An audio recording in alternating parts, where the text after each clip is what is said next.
ഇവരെയൊക്കെ ഒരുമിച്ച് ഡിറക്റ്റ് ചെയ്യുമ്പോൾ ഇവർ രണ്ടുപേരും of course as new comers, ഇവരുടെ കൂട്ടത്തിൽ ലാലേട്ടനെ കൂടെ ചേർത്ത് ഡയറക്റ്റ് ചെയ്യുമ്പോൾ how was that experience as A director?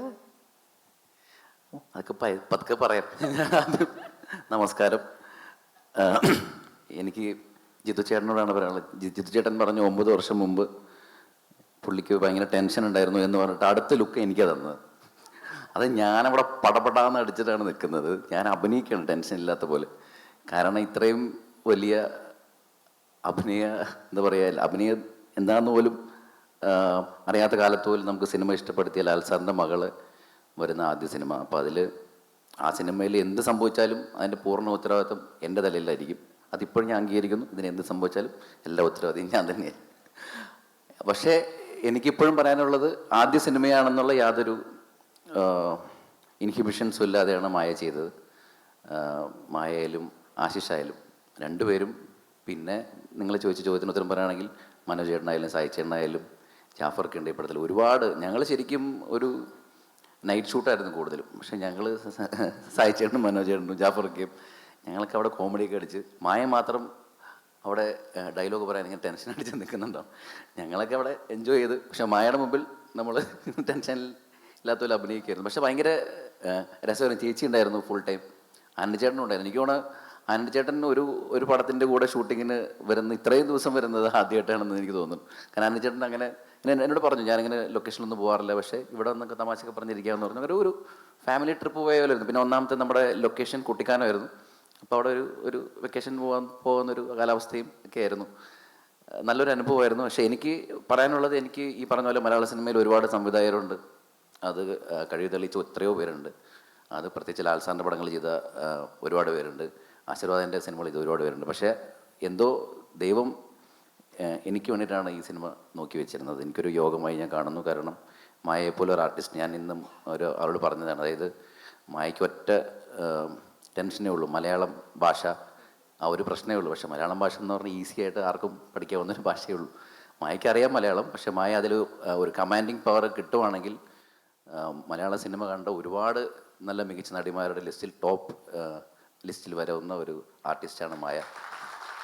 കാരണം ഞാൻ രണ്ട് വേഷനും കണ്ടിട്ടുണ്ട് മായയുടെ. മായ ഫസ്റ്റ് ഡേ ചെയ്യുന്നതും ഒരു 10 ദിവസം കഴിഞ്ഞിട്ടും പിന്നെ പടത്തിൽ തയ്യാറാകുമ്പോഴും. കാരണം കോൺഫിഡൻസ് കൂടുന്തോറും മായയുടെ പെർഫോമൻസ് ബെറ്ററാണ്. അതുകൂടാതെ മായ വന്ന് ആദ്യമൊന്നും മോണ്ടലൊന്നും നോക്കില്ലായിരുന്നു. പിന്നെ അവസാനമൊക്കെ ആയപ്പോഴേക്കും മായ വന്ന് മോണ്ടലും നോക്കിയിട്ട് ചേട്ടാ ഞാൻ ഒന്നും കൂടി ചെയ്യട്ടെ എന്നൊക്കെ ചോദിച്ചു തുടങ്ങി. അപ്പോൾ അടുത്ത പടത്തിൽ മായ ഉറപ്പായിട്ടും ഇതിലും ഗംഭീരമായിരിക്കും. ഇതിൽ മോശമൊന്നുമല്ല, ഇതിൽ ഗംഭീരമാണ്. എന്നാലും അടുത്തതിൽ കുറച്ചും കൂടി ബെറ്റർ ആയിരിക്കും. പിന്നെ എനിക്ക് ഒരുപാട് സന്തോഷമുണ്ട് ഇവിടെ എൻ്റെ ടെക്നീഷ്യന്മാർ, വിഷ്ണു ആയാലും ജെയ്ക്സ് ആയാലും അഖിലായാലും ചമനായാലും, നമ്മൾ എല്ലാവരും ടീമായിരുന്നു. കാരണം നമുക്കൊരു നല്ല സിനിമ ചെയ്യണം. കാരണം ഇത് ഞങ്ങളെല്ലാം മോഹൻലാൽ ഫാൻസാണ്. അപ്പം ഞങ്ങൾക്ക് മോഹൻലാൽ സാറിൻ്റെ മകളുടെ സിനിമ വിജയിപ്പിച്ചേ പറ്റുള്ളൂ. അങ്ങനത്തെ അതിൽ എനിക്ക് ശരിക്കും നിങ്ങൾ തളിരോമൽ എന്നുള്ള പാട്ടിൻ്റെ യഥാർത്ഥത്തിൽ അത് ഉണ്ടാവാനുള്ള റീസൺ പോലും ഞാനൊരു പാട്ടാണ് ഉദ്ദേശിച്ചത്. ഒരു എസ്റ്റാബ്ലിഷ് ചെയ്യുന്ന ഒരു പാട്ട്. എല്ലാം ആ കുട്ടിയുടെ ഫാമിലി, നാട്. അപ്പോൾ ജെയ്ക്സിൻ്റെ ഒരു വാക്കിൽ നിന്നാണ് എനിക്ക് അതിൽ കുറേ ഐഡിയ കിട്ടി. ജെയ്ക്സ് പറഞ്ഞു, അളിയ മോഹൻലാൽ സാറിൻ്റെ മോളെന്ന് പറയുമ്പോൾ നമ്മുടെ എല്ലാവരുടെയും സ്വന്തം മോളെ പോലല്ലേ, നമുക്ക് അങ്ങനത്തെ ഒരു ഇഷ്ടം തോന്നുന്ന ഒരു പാട്ടല്ലേ നമുക്ക് വേണ്ടത്.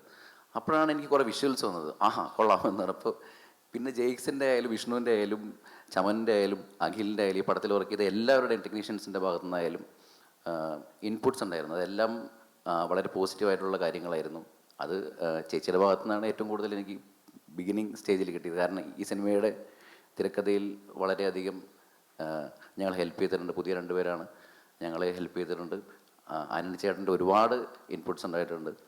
പിന്നെ ഉണ്ണിസാർ എന്നെ കഴിഞ്ഞ ദിവസം വിളിച്ചായിരുന്നു ഒരു കാര്യം ചോദിക്കാനായിട്ട്. അത് നിങ്ങളെ ഒരുപാട് പേരിൽ എനിക്ക് അങ്ങനെ ഒരു ചോദ്യം ഉണ്ട്. ഉണ്ണിസാർ ചോദിച്ചു, ഈ സിനിമയിൽ ഒരു പട്ടിയുണ്ട്, അതിനെന്തെങ്കിലും പറ്റുമോ? കാരണം സാറിൻ്റെ മോൾക്ക് പട്ടികളൊക്കെ ഭയങ്കര ഇഷ്ടമാണ്. അപ്പോൾ അത് താങ്ങാനുള്ള മനസ്സില്ല എന്ന് പറഞ്ഞു. ഇതിൽ പട്ടിക്കൊന്നും സംഭവിക്കില്ല, അത് ഗ്യാരണ്ടിയാണ്. അതിൻ്റെ റീസണും പറയാം. മായ പ്രത്യേകം പറഞ്ഞു, ഞാൻ ഈ തിരക്കഥയിൽ ആദ്യം പട്ടിക്ക് എന്തെങ്കിലും സംഭവിക്കാനൊരു പ്ലാനൊക്കെ ഇട്ട് വെച്ചു. കാരണം ടോവിനോയെ നമ്മൾ 2018 കൊന്ന പോലെ കൊന്നിട്ട് ഒരു ചെറിയ സെൻറ്റിമെൻറ്റ്സ് ഒക്കെ പിടിച്ച് അങ്ങനെ പടം സൂപ്പർ ഹിറ്റ് അടിക്കാനുള്ളൊരു പ്ലാൻ ഞാൻ ഇരിക്കുമായിരുന്നു.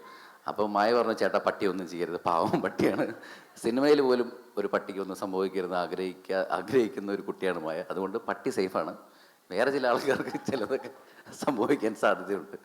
ഒരുപാട് സന്തോഷം. ഈ പടത്തിൽ വർക്ക് ചെയ്ത ബിജു ചേട്ടൻ ഇവിടെയുണ്ട്, വിനോദ് ചേട്ടനുണ്ട്. ഇങ്ങനെ ഈ പടത്തിൽ നമ്മുടെ ഷൂട്ടെന്ന് പറയുന്നത് ഭയങ്കര തണുപ്പുള്ള രാത്രികളിലായിരുന്നു ഷൂട്ട്. പക്ഷേ അതിൽ പ്രശ്നം തോന്നാതെ ബിജുചേട്ടൻ്റെ ടീമുമാണ് നമ്മുടെ പടത്തിൻ്റെ കൂടെ കട്ടയ്ക്ക് നിന്നത്. ഒരുപാട് സന്തോഷം ബിജുചേട്ട, ഒരുപാട് സന്തോഷം. പിന്നെ സൈലക്സ് ചേട്ടൻ 2018 വെള്ളത്തിലായിരുന്നു ജീവിച്ച ആ മനുഷ്യൻ, എൻ്റെ അസോസിയേറ്റാണ് അദ്ദേഹം, ഇവിടെയുണ്ട്.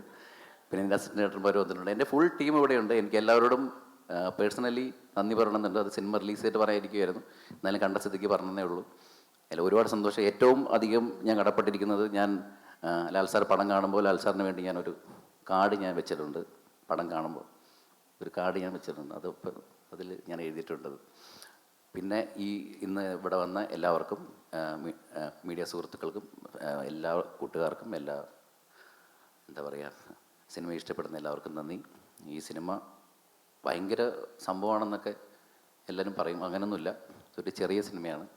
നിങ്ങളാരും ഒരു പ്രതീക്ഷയിലും വരരുത്, ഭയങ്കര സംഭവം പ്രതീക്ഷിക്കരുത്. ഇതൊരു സാധാരണ ഒരു കുടുംബചിത്രം. അതിൽ ചില സംഭവങ്ങളൊക്കെ സംഭവിക്കുന്നു, അതിൽ ചിലപ്പോൾ എന്തെങ്കിലുമൊക്കെ പ്രശ്നങ്ങളുണ്ടാവുന്ന പോലെ തോന്നുന്നു, അതിൽ ചിലപ്പോൾ ഒരു പരിഹാരം ഉണ്ടാവുമെന്നൊക്കെ തോന്നുന്നു. അങ്ങനെ ഒരു വളരെ നാച്ചുറലായി സംഭവിക്കുന്ന ഒരു സിനിമയാണ്. നിങ്ങൾക്ക് ഇഷ്ടപ്പെടും എന്നാണ് എനിക്ക് തോന്നുന്നത്. കാരണം ആസ് എൻ ഓഡിയൻ എനിക്ക് ആ സിനിമയുടെ ഫൈനൽ ഔട്ട് കണ്ടു കഴിഞ്ഞപ്പോൾ ചെറിയ തരിപ്പൊക്കെ കിട്ടി. അത് നിങ്ങൾക്ക് കിട്ടിയാൽ പടം എന്തായാലും ഓടുന്നു പ്രതീക്ഷിക്കുന്നു. Thank you so much. ഞങ്ങൾക്ക് ആക്ച്വലി ആ ഒരു പാട്ട് കേട്ടപ്പോൾ തന്നെ അങ്ങനെ ഒരു ഫീൽ തന്നെയാണ് വന്നത്. പിന്നെ 2018 കഴിഞ്ഞിട്ട് കുറച്ചൊരു ബ്രേക്ക് എടുത്തില്ലേ. ഇപ്പം നേരത്തെ പറഞ്ഞ പോലെ ദൈവം കൊണ്ടു തന്നു എന്ന് പറയുന്നത് ശരിക്കും ഇങ്ങനൊരു മൂവി എത്താൻ വേണ്ടിയിട്ടായിരിക്കും ഇതുപോലൊരു ബ്രില്യൻറ്റ് ഡയറക്ടർ ചെറിയൊരു ഗ്യാപ്പ് എടുത്തത്. ഇവിടെ നേരത്തെ വന്ന എല്ലാവരും എനിക്ക് തോന്നുന്നു ഓൾമോസ്റ്റ് എല്ലാ ടെക്നീഷ്യൻസും work with you in 2018, right? അപ്പോൾ എന്താണെങ്കിലും നല്ലൊരു മഴക്കാലത്ത് വീണ്ടും സിനിമ റിലീസ് ചെയ്യാണ്. എല്ലാവരും ഈ ഒരു ടീമിനെ, എൻ്റെ ടീമിനെ സപ്പോർട്ട് ചെയ്യണം.